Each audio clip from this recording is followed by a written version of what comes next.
Renegade Immortal chapter 507 hello welcome back to my channel books with AR. Wang Lin tower से 10,000 feet ऊपर तैर रहा था। उसकी आंखें मशालों की तरह रोशन थीं। उसने अपना दायां हाथ उठाया और तमाम सियाह धुंध उसकी तरफ लपकने लगी। ऐसा लग रहा था जैसे सियाह धुंध को उसके बाहरी किनारे से वांगलिन की तरफ ढकेला जा रहा हो। आसमान के रंग बदल गए। बादलों के अंदर से गरजती गूंज उठी। ये गरजदार गूंजें फैल गईं और पूरे लिंग्यू में गूंज उठी। तकरीबन पलक झपकते में 5,000 किलोमीटर के अंदर की तमाम सियाह धुंध उसके हाथ में एक बच्चे के सर के साइज की बॉल की शक्ल में जमा हो गई और उसमें बिजली दौड़ रही थी। बॉल धुंध और रिस्ट्रिक्शंस की चमक से भरी हुई थी। इसके झिलमिलाते ही इससे एक ताकतवर दबाव भी निकल रहा था। वांगलिन ने अपना हाथ भींचा और अंदर झिलमिलाता रिस्ट्रिक्शन अचानक टूट गया और सियाह गैस की बेशुमार लकीरों में बदल गया, जो उसके गिर्द चक्कर लगाने लगीं। आखिर में सियाह गैस की लकीरें उसके सामने आपस में मिलकर एक सुनहरे बनफशी फ्लैग बन गई। फ्लैग बिना किसी हवा के लहराया और फड़फड़ाने की आवाजें पैदा की। इस वक्त आसपास का 5,000 किलोमीटर का इलाका साफ था, लेकिन अभी भी खला से कुछ गरजने की आवाजें आ रही थी और सियाह सायों की चमक देखी जा सकती थी। प्राइमरी सोल्स वापस! वांगलिन ने अपना मुंह खोला और प्राइमरी सोल्स तेजी से उसके अंदर वापस दाखिल हुए और फिर उसके ओरिजिन सोल के अंदर सोल फ्लैग में चले गए। जब मैं सिलेस्टियम स्लॉटर आर्ट कल्टीवेट कर रहा हूं तो मैं साथ ही सोल फ्लैग को भी रिफाइन कर सकता हूं। फिर प्लैनेट टियानियन पर मेरे जिंदा रहने का इम्कान बढ़ जाएगा। इसके अलावा मास्टर चाहते हैं कि मैं 3 महीने में ईस्टर्न डीमन सी जाऊं। अब मेरे पास सिर्फ 1.5 महीना बाकी है। मुझे जाना चाहिए या नहीं? वांगलिन की डिवाइन सेंस लिंग्यू में फैल गई इससे पहले कि उसका जिस्म धुएं में बदलकर गायब हो गया। लिंग्यू 5 स्पिरिट माउंटेन। लिंग्यू का नंबर 1 कल्टिवेटर, वो बूढ़ा आदमी जो एसेंडेंट स्टेज में आधा कदम रख चुका था, 5 स्पिरिट माउंटेन का ओल्ड मैन टियान टाई था। वो इस वक्त 5 स्पिरिट माउंटेन की चोटी पर बैठा था, चांद की ताकत जज्ब कर रहा था और कल्टिवेट कर रहा था। ओल्ड मैन टियान टाई ने अपनी आंखें खोली। वो पुरसुकून थी जब उसने खला में देखा और आहिस्ता से कहा, old man Tian tie Lord messenger को सलाम करता है। खला में एक बनफशी रोशनी नमूदार हुई जब वांगलिन जाहिर हुआ। उसने ओल्ड मैन टियान टाई के सामने अपने हाथ बांधे और कहा कि आपको तकलीफ देने के लिए माजरत। कोई मसला नहीं। वांगलिन की निगाहें पुरसुकून थीं जब उसने ओल्ड मैन टियान टाई को देखा। ये बूढ़ा आदमी पहले ही एसेंडेंट स्टेज के रास्ते का डाउ सीकिंग हिस्सा तक पहुंच चुका था। ये किसी भी late stage soul transformation cultivator के लिए एक बहुत अहम स्टेज था। ये जिंदगी और मौत का मामला था। कोई सुबह डाउ सीख रहा हो सकता है और रात तक मर सकता है। बूढ़े आदमी ने अपनी आंखें हल्की सी बंद की और गहरी आवाज में कहा, जबकि लॉर्ड मैसेंजर मेरे इलाके में दाखिल होने के बारे में यहाँ नहीं है, तो फिर लॉर्ड मैसेंजर ऐसे बूढ़े आदमी को क्यों ढूंढ रहा है जो आधा कदम कब्र में है? वांगलिन ने फासले पर देखा और आहिस्ता से कहा, क्या इस प्लेनेट पर कोई डिमोनिक बीस्ट गैदरिंग ग्राउंड्स है? ओल्ड मैन टियान टाई की आंखें संजीदा हो गईं और वो सोचने लगा। थोड़ी देर बाद उसने अपना हाथ लहराया और एक जेड अचानक नमूदार हुई। उसने कहा, लॉर्ड मैसेंजर, प्लैनेट पर 3 डिमोनिक बीस्ट गैदरिंग ग्राउंड्स हैं और वो यहाँ दर्ज हैं। जेड कबूल करने के बाद वांगलिन ने उसे अपनी डिवाइन सेंस से स्कैन किया। उसने बूढ़े आदमी की तरफ सर हिलाया और फिर बिना कोई निशान छोड़े गायब हो गया। ओल्ड मैन टियान टाई ने देखा जहां वांगलिन गायब हुआ था, फिर आहिस्ते से अपनी आंखें बंद की और अपने आप से बड़बड़ाया, ये बच्चा उबलते हुए किलिंग इंटेंट से भरा है। उसका इस बार का सफर कत्ल करना है। मैं उम्मीद करता हूं कि रास्ते में कोई उसे नाराज ना करे। प्लैनेट अर्थ के शुमाली सिरे पर घने पहाड़ हैं जो लाखों किलोमीटर तक फैले हैं। वो जगह डिमोनिक बीस्ट के जमा होने की जगह है। यहाँ तक कि एसेंडेंट कल्टीवेटर्स जितने ताकतवर डिसोलेट बीस्ट्स भी हैं। वो जगह प्लैनेट के तमाम डिसाइपल्स के लिए अपने आप को आजमाने की भी जगह है। ताहम मरकज में 3 लाख किलोमीटर का इलाका एक ममनुआ इलाका समझा जाता है और किसी को मामूली तौर पर वहां दाखिल नहीं होना चाहिए। वांगलिन ने जेट को रख दिया, फिर उसने उस सिमत को लॉक कर दिया जहां वो जाना चाहता था। अपना दायां हाथ हवा में लहराया और एक चांदी की रोशनी अचानक उसके सामने नमूदार हुई। वांगलिन ने चांदी की रोशनी के अंदर कदम रखने शुरू कर दिए। 1 कदम, 2 कदम, 3 कदम, जैसे कि वो सीढ़ियां चढ़ रहा हो। उसने लगातार 10 कदम उठाए। 10 कदम वो थे जो वो मौजूदा वक्त में एक साथ टेलीपोर्ट करने के लिए बर्दाश्त कर सकता था।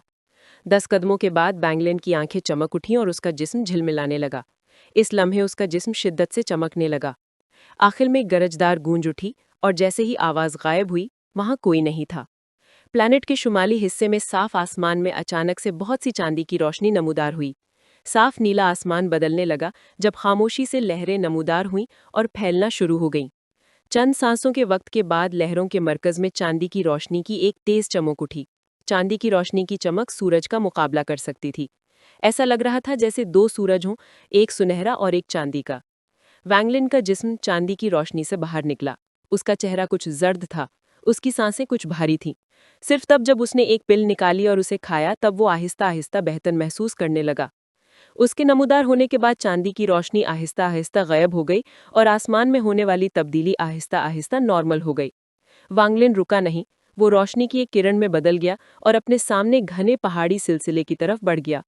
उसके सामने की जमीन अब मिट्टी की तरह जर्द नहीं थी, अब उसके ऊपर नीली भूतनुमा रोशनी की एक तह थी। एक बहुत बड़ा पत्थर का टैबलेट था जिसे किसी ने एक ताकतवर स्पेल के जरिए जमीन में रखा था। टैबलेट पर किलिंग इंटेंट से भरे कई बड़े सुर्ख अल्फाज खुंदा थे। अर्थ, नॉर्दर्न, डीमन, लैंड्स। ये चार बड़े अल्फाज एक ताकतवर ऑरा दे रहे थे जो ऐसा लगता था जैसे समंदरी लहर की तरह आप पर आ रहा हो।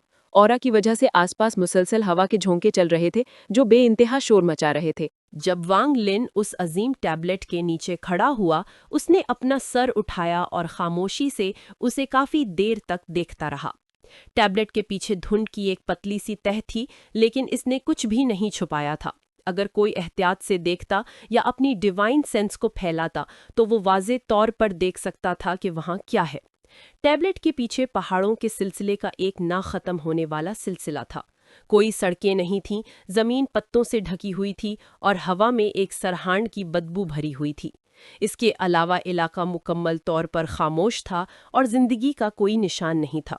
हालांकि ये दिन का वक्त था, लेकिन जमीन से एक बहुत सर्द औरा निकल रही थी और इलाके में फैल रही थी। वांगलिन ने एहतियात से उसे कुछ देर तक देखा। कुछ देर सोचने के बाद उसने अपना पांव उठाया और पहाड़ी सिलसिले की तरफ कदम बढ़ाया। सेलेस्टियल स्लॉटर आर्ट को स्लॉटर के दौरान ही तजर्बा करना चाहिए। आज मैं इस जगह को अपने सेलेस्टियल स्लॉटर आर्ट की कल्टीवेशन शुरू करने के लिए इस्तेमाल करूंगा।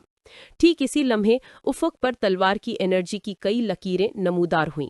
ये तलवार की एनर्जीज तमाम मुख्तलिफ चमकीले रंगों की थीं और ताकतवर एनर्जी छोड़ रही थीं। ये वाज़ेह था कि इन लोगों में से किसी की भी कल्टीवेशन कमज़ोर नहीं थी।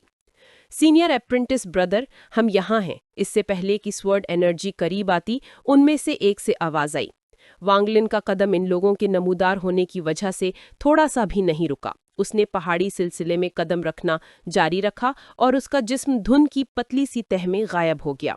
उसके जिस्म के गायब होने के थोड़ी देर बाद स्वर्ड एनर्जी की कई लकीरें टैबलेट के सामने उतरीं, जिससे 5 लोग जाहिर हुए। 5 में से 3 मर्द थे और 2 औरतें। उनके कपड़े वाज़े तौर पर 2 मुख्तलिफ अंदाज में तकसीम थे और वो पांचों अच्छे लिबास पहने हुए थे, खूबसूरत दिखते थे और ताकतवर औराज रखते थे। 2 औरतों में से एक ने सुर्ख लिबास पहना हुआ था और उसके मुंह के ऊपर एक ब्यूटी मार्क था। ब्यूटी मार्क यानी तिल था। उसने नरमी से कहा, सीनियर अप्रेंटिस ब्रदर, मुझे लगता है कि मैंने अभी किसी को इस इलाके में दाखिल होते देखा है। ये लड़की हरगिज बूढ़ी नहीं लगती थी, लेकिन उसका कल्टीवेशन लेवल कोर फॉर्मेशन के लेट स्टेज पर था। 3 मर्दों में से एक था जो बहुत खूबसूरत और दरमियानी उम्र का था। उसने एक सब्ज और सफ़ेद लिबास पहना हुआ था। उसके बाल एक सादे स्याह बेल्ट से बंधे हुए थे और उसकी पीठ पर एक मामूली सी तलवार थी। लड़की की बात सुनने के बाद वो हल्का सा मुस्कुराया और कहा, ये कोई ममनू जगह नहीं है और मुख्तलिफ सेक्ट से बहुत से मुख्तलिफ लोग यहाँ ट्रेन करने आते हैं, इसलिए यहाँ दूसरे लोगों को देखना कोई अजीब बात नहीं है। एक बार जब अंकल मास्टर और वो लोग पहुंच जाएंगे, हम सब एक साथ अंदर जाएंगे। उस वक्त हमें जितने भी कल्टीवेटर्स मिलेंगे वो हमसे बचेंगे, इसलिए तुम्हें इसके बारे में परेशान होने की ज़रूरत नहीं है। 3 मर्दों में से एक और, जो तकरीबन 20 साल का लगता था और नीला लिबास पहने हुए था, मुस्कुराया और कहा, ये सही है। भाई गो का ताल्लुक दाउलोस वर्ल्ड सेक्ट से है, जो प्लेनेट त्यान यो के टॉप 2 सेक्ट्स में से एक है। अगर वो हेवनली फेट सेक्ट के डिसाइपल्स से भी मिले, अगर वो बहुत कमज़ोर हैं, तो वो फिर भी उससे बचेंगे। प्लैनेट अर्थ के छोटे सेक्ट्स के बारे में बात करने की ज़रूरत ही नहीं है। जहाँ तक बाकी मर्द और औरत का ताल्लुक है, वो दोनों खामोश थे। उन्होंने एक लफ्ज़ भी नहीं कहा। औरत ने तो इन तीनों को देखते हुए नफरत का इजहार भी किया, खास करके गो नाम के आदमी की तरफ, और उसकी नफरत बिल्कुल भी नहीं छुपी हुई थी। जाहिरी शक्ल के लिहाज से ये औरत दोनों में से ज्यादा खूबसूरत समझी जाती थी। उसने एक सफेद सूती लिबास पहना हुआ था, अपनी कमर पर उसने हल्के नीले रंग के रेशमी रिबन से एक नफीस सी बो बांधी हुई थी और उसके रेशम जैसे सियाही काले बालों पर एक गुलाब का हेयर पिन था। उसकी जिल्द येड की तरह हमवार और बेदाग थी, बिना किसी मेकअप की जरूरत के, और अगर उसके चेहरे पर नफरत ना होती तो वो और भी ज्यादा खूबसूरत होती। गो नाम के आदमी ने हल्का सा मुस्कुराया।